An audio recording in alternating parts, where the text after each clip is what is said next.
काम नहीं करवा सकते जिनके फंड में हर साल का 1 करोड़ रुपया सरकार देती है। अगर 6-8 लाख का काम भी सांसद महोदया को कराना लगे तो उनके जीते हुए पार्षदों को डूब कर मर जाना चाहिए। वार्ड नंबर 5 में 5, 7 या 8 लाख का जो भी काम किया, 7, 8, 10 लाख के काम के ऊपर 50,000 रुपया खर्चा आता है एक नेम प्लेट लगाने का, जबकि कारपोरेशन में हम भी 50 लाख से लेके 1 करोड़ तक का काम बिना प्लेट के करते हैं। से हमारे ऊपर लगा के अफसर बैठा दिए जाते हैं जो कि जमीनी हकीकत से कोसों दूर रहते हैं, जबकि उनकी जिम्मेदारी ये बनती है कि पब्लिक में बैठ के पब्लिक के मुद्दों का हल करें। पार्टी का ये आरोप है कि बीजेपी को 10 साल बाद अब मनी माजरा की एनओसी याद आ गई। हालांकि बीजेपी 10 साल से सो रखी थी, आपकी धर्मपत्नी मेयर भी रहे हैं और इस वार्ड के काउंसलर, लेकिन कभी भी एनओसी की कोई दिक्कत आई ही नहीं। कांग्रेस वाले सिर्फ मुद्दे को भड़काना जानते हैं, उसका हल करवाना नहीं जानते। चंडीगढ़ के मनी माजरा नगर निगम सब ऑफिस में एनओसी लेने में शहर वासियों को भारी परेशानी का सामना करना पड़ रहा है। हालांकि सोर्सेज ये भी जानकारी दे रहे हैं कि 300 से 400 फाइलें अभी भी वहां पर पेंडिंग पड़ी है और नगर निगम के अधिकारी यहां पर एक भी दिन नहीं बैठते। इस तमाम मुद्दे को लेकर आज चर्चा करेंगे। बीजेपी के सीनियर नेता हैं और चंडीगढ़ के पूर्व डिप्टी मेयर रह चुके जगतार सिंह जग्गा जी हमारे साथ है। जग्गा जी, मनी माजरा सब ऑफिस में एनओसी लेने में शहरवासियों को काफ़ी परेशानी आ रही है, 300-400 फाइलें पेंडिंग पड़ी हैं। हालांकि अभी आपकी वाइफ ने भी नगर निगम के हाउस में आवाज़ उठाई थी, क्या कहना चाहोगे? मैं पहले तो आपके माध्यम से दिन भर के सारे दर्शकों को नमस्कार, राम राम, आदाब, सत श्री अकाल। लेकिन जो आपने ये आज मुद्दा उठाया है, ये वाकई ही हमारे मनी माजरा के एक दुखती रग है, जो हम पंजाबी में कहें कि जो हर समय बंदे को ये महसूस होता है कि जिसके पिताजी चल बसे और उसके बेटे ने अपने नाम प्रॉपर्टी करानी है, या जिसके दादाजी चल बसे उसके बेटे ने या पोते ने नाम करवानी है, उनको अपनी प्रॉपर्टी नाम करवाने के लिए जिनका यहाँ कोई लेना देना नहीं है, ऐसा स्टाफ बैठा जिसको कोई नॉलेज नहीं है, और हरियाणा से या पंजाब से हमारे ऊपर लगा के अफसर बैठा दिए जाते हैं जो कि ज़मीनी हकीकत से कोसों दूर रहते हैं, जबकि उनकी जिम्मेदारी ये बनती है कि पब्लिक में बैठ के पब्लिक के मुद्दों का हल करें। क्योंकि अगर वो पढ़ लिख के अफसर बने हैं, वो हल करने के लिए बने हैं, लेकिन यहाँ उल्टा हो रहा है। उनको उल्टा इनको हल को निकालने की जहाँ और पेचीदा कर दिया जाता है, और जितनी बारी कोई आदमी एनओसी फाइल लगाएगा उतनी बारी नया ऑब्जेक्शन लेके अपने घर को वापस आएगा। हालांकि कांग्रेस पार्टी का ये आरोप है कि बीजेपी को 10 साल बाद अब मनी माजरा की एनओसी याद आ गई। हालांकि बीजेपी 10 साल से सो रखी थी, आपकी धर्मपत्नी मेयर भी रहे हैं और इस वार्ड के काउंसलर भी हैं। मैं आपको बताना चाहता हूं कि पिछले टर्म में जब ये वार्ड नंबर 25 था तो मनी माजरा एक ही वार्ड था, जो आज 5 और 6 है। पूरा मनी माजरे का पार्षद भी मैं ही था, और यहीं से मैं डिप्टी मेयर अपने लोगों की वजह से बना, जिन्होंने मेरे को वहां तक पहुंचाया। लेकिन कभी भी एनओसी की कोई दिक्कत आई ही नहीं। कांग्रेस वाले सिर्फ मुद्दे को भड़काना जानते हैं, उसका हल करवाना नहीं जानते। मैं आपको बता दूं, ये पीछे जब हमारा एक HCS राठी आया था, उन्होंने इसमें अमेंडमेंट करते हुए, पहले एनओसी का मतलब होता था, आज भी वही है, नो ऑब्जेक्शन सर्टिफिकेट। किस चीज़ का नो ऑब्जेक्शन? कि इसे बिजली, पानी और सीवर का कनेक्शन दे दिया जाए, इसलिए नो ऑब्जेक्शन होता था कि इसके सारे ड्यूज क्लियर हैं, बिजली, पानी और सीवर का कोई ड्यू नहीं है, ना ही प्रॉपर्टी टैक्स का कोई ड्यू है।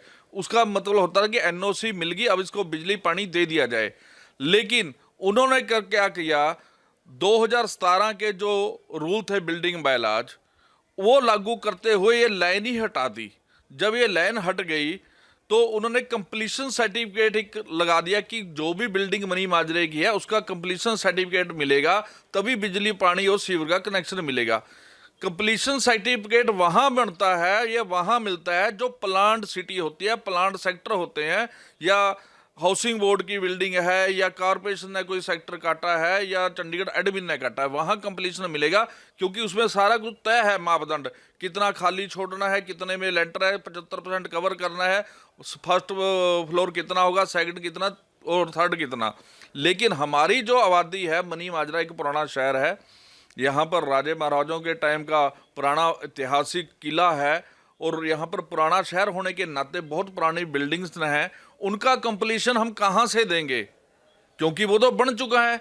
किसी के पिताजी की डेथ होगी, वो एज इट इज मकान बनाना चाहता है, मकान बना हुआ है 50 साल पुराना, जब वो नाम करवाने जाता है तो उसको क्या बोलते हैं कि कंप्लीशन सर्टिफिकेट लेके आए। पहले तो ये होना चाहिए कि जिसको पहले एनओसी मिली हुई है, अगर उस पर कोई फेरबदल नहीं है, एक्स्ट्रा कंस्ट्रक्शन नहीं है, तो एज इट इज ही उसकी एनओसी उनके बच्चों के नाम कर देनी चाहिए। लेकिन ऑफिसर्स ने इनको ना, ये फिर बोलते हैं कि करप्शन क्यों होती है, यही वजह होता है जब हम आम पब्लिक को तंग करते हैं तो वहाँ पर दलाल नुमा या डीलर नुमा लोग इकट्ठा होकर लोगों का काम कराने के लिए आ जाते हैं। एक परिवार एनओसी के लिए सेक्टर 17 में भी धरने पर भी बैठ गया था, उसने आरोप भी लगाए थे। बिल्कुल बिल्कुल, मैं भी उस दिन सेक्टर 17 से आ रहा था, मेरे को भी मिला, क्योंकि उसने क्लियर बोला कि जो एनओसियां मेरे साथ के पड़ोसियों को मिल चुकी हैं, सेम मेरा मैटर है। मेरे को जो कहा था कि ऊपर टीन शेड है वो तोड़ दिया जाए, मैंने वो ही तोड़ दिया, लेकिन एनओसी नहीं मिली क्योंकि उसने जो मांगी हुई रकम थी वो नहीं पहुंचाई उनके पास। इससे लगता है कि ऑफिसर इतना तंग परेशान करते हैं, हल निकालने की बजाय परेशानी का एक सबब बना देते हैं एनओसी लेना या कोई भी सरकारी काम कराना, ताकि दलालों के थ्रू दलाली चल सके। जगह जी, आपका नगर निगम में मेयर भी है, हालांकि आरोप ये भी लगते हैं कि अधिकारी यहाँ पर एक भी दिन नहीं आते, लेकिन आपकी तरफ से अब शहर को कोई आश्वासन दिया जाएगा क्योंकि आपका मेयर है चंडीगढ़ के अंदर? देखो, हमारे मेयर लगातार रहे हैं पिछले सालों से और कभी भी ये दिक्कत ही नहीं आई। अब भी मैं बोलता हूँ, पिछले 7 सालों से या 8 सालों से कोई दिक्कत नहीं, पिछले साल से लेकर अभी दिक्कत स्टार्ट हुई है। जबकि दिक्कत स्टार्ट हुई है, कोई भी परमानेंट ऑफिसर हमारे यहाँ नहीं बैठ रहा, जो मुख्य कारण है। कोई भी आता है 3 या 6 महीने लगाता है, उसको जब समझ आती है तो वहां से चला जाता है। क्या अधिकारी बैठाया जाएगा यहाँ पर? बिल्कुल, या तो अधिकारी बैठाया जाए या मनी माजरा का जो ये ऑफिस है, यहाँ पर पहले हमारी छोटी कारपोरेशन इंडिपेंडेंट थी। जब भी लोगों ने हमारी एनओसी एरिया काटा गया जिसमें कोठियाँ शोरूम बने, लेकिन नोटिफाइड एरिया कमेटी के टाइम भी एनओसी इशू होती थी, लेकिन एक सुप्रिटेंडेंट लेवल का अधिकारी ही एनओसी इशू कर सकता था। आज क्यों नहीं? आज हमारे पास हरियाणा पंजाब से लगाए हुए अफसर थोप दिए जाते हैं और जिनको इस एरिया की नॉलेज नहीं होती, लेकिन अगर यहाँ का चंडीगढ़ का भर्ती हुआ जो सुप्रिटेंडेंट लेवल का अधिकारी होगा, वो लगेगा जिस दिन यहाँ सारी समस्या की हल होगा, क्योंकि वो 7 में से 6 दिन यहाँ पर बैठेगा, क्योंकि जो HCS लगता है उस पर और डिपार्टमेंटें होते हैं, उनको जाना पड़ता है।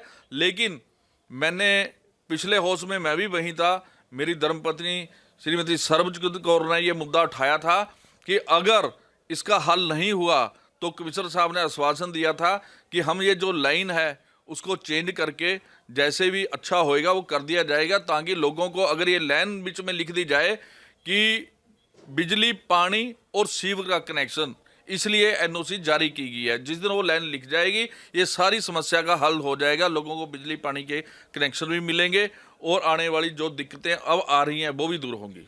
2 दिन पहले सांसद पहुंचे थे मनी माजरा, उन्होंने सीवरेज पाइपलाइन का उद्घाटन किया। उनका कहना है कि ये काम नगर निगम का था, MP लैंड फंड का नहीं। मैंने भी, हमारे माननीय सांसद मनीष तिवारी जी यहाँ पर चंडीगढ़ पहुँचे तो बहुत ही मनी माजरे के जो उन्होंने मुद्दे भी उठाए, लोगों ने भी उनके समक्ष कुछ मुद्दे रखे, लेकिन मैं ये कहना चाहूँगा कि उनकी सोशल मीडिया पे मैंने भी स्पीचेस सुनी, उसके अंदर वो बार बार एक बात कह रहे थे कि कारपोरेशन जो है कि करप्शन का अड्डा बन गई है। ये आपने भी शायद सुना होगा। उन्होंने कहा था कारपोरेशन भी बदलने की लोड़ है, कारपोरेशन बदलने की लोड़ है, और साथ में उन्होंने जिस वार्ड में, वार्ड नंबर 5 में 5, 7 या 8 लाख का जो भी काम किया, 7, 8, 10 लाख के काम के ऊपर 50,000 रुपया खर्चा आता है एक नेम प्लेट लगाने का, जबकि कारपोरेशन में हम भी 50 लाख से लेके 1 करोड़ तक का काम बिना प्लेट के करते हैं। कम से कम 50 लाख का काम हो लगभग तो हम उसका उद्घाटन समारोह करते हैं। सांसद ने 6 लाख के फंड में 50,000 रुपये नेम प्लेट पर लगा दी। बिल्कुल बिल्कुल, ये सोचने की बात है कि जब इतनी फजूल खर्ची हम कर रहे हैं, और दूसरा जो उन्होंने कहा कि यहाँ पर कारपोरेशन बदलने की लोड़ है। कारपोरेशन नहीं बदलने की लोड़ है उनके पार्षद जो उस वार्ड से जीते हुए हैं, जो एक 6-8 लाख का काम नहीं करवा सकते, जिनके फंड में हर साल का 1 करोड़ रुपया सरकार देती है। अगर 6-8 लाख का काम भी सांसद महोदया को कराना लगे तो उनके जीते हुए पार्षदों को डूब कर मर जाना चाहिए। मैं भी अपने एरिया में 2 साल से परेशान था, फंड की कमी थी, लेकिन जैसे ही फंड आया मैंने 23.5 लाख थे हमारी लाइटें थी शिवालिक गार्डन के अंदर, वो उसी टाइम मेरी धर्मपत्नी ने कहा कि वो जरूरी है, वहाँ पर बच्चे खेलते हैं, बुजुर्ग रात को बैठते हैं, सैर करते हैं, उनको हम जल्दी करवाएं, उनका काम शुरू करवाया। उसके साथ ही हमारी रोड्स का काम स्टार्ट होने वाला है। उसके साथ ही हमारी जो मार्केट है एमएससी की, उसकी रेनोवेशन का 48 लाख का काम है। लेकिन हमने कहीं भी, आपने देखा होगा कोई वहाँ जाके, हमारा 23.5 लाख का काम था, कोई वहाँ उद्घाटन नहीं था। हमारे शहर के जो बुजुर्ग थे, जो बच्चे थे, जो वहाँ पर बैठते हैं, उन्हीं से हमने उद्घाटन करवाया। और झूठी वाहवाही की जगह हमने ये सोचा कि लोगों को सुविधा मिले, ऐसा काम करना चाहिए और कारपोरेशन का पैसा बचना चाहिए। लेकिन और उन्होंने उसके बाद एक प्रोग्राम में गए, जिन्होंने उन्हें वहाँ पर बोला, लोगों ने समस्या बताई और सांसद महोदया बोल रहे थे कि आपको आगे को अच्छा पार्षद जिता के भेजना है। इसका मतलब क्या हुआ कि मौजूदा जो उनका पार्षद है वो ठीक काम नहीं कर रहा। एक मैसेज क्या गया जनता में कि उन्होंने बदलने के बोला है। बीजेपी के पार्षद दिन रात लोगों के बीच रहते हैं, काम करते हैं, कांग्रेस गुमराह करने का काम करती है। अब तो सांसद महोदया खुद बोल चुके हैं कि कारपोरेशन को बदलने की लोड़ है। कारपोरेशन नहीं, उनके पार्षदों को बदलने की लोड़ है, जो जीत के कहीं से आते हैं और चले कहीं जाते हैं। बिल्कुल, ये बीजेपी के सीनियर नेता जगतार सिंह जग्गा थे। एनओसी को लेकर भी बोले, हालांकि अब शहरवासियों को आने वाले समय में दिक्कत नहीं आएगी। और सांसद मनीष तिवारी पर भी हमला बोला। उन्होंने कहा है कि 6 लाख के एक एमपी लैंड फंड में 50,000 रुपये का खर्चा, कहीं ना कहीं सवालिया निशान जरूर खड़ा होता है। चंडीगढ़ से वीडियो जर्नलिस्ट रवि यादव के साथ हिमांशु शर्मा की रिपोर्ट।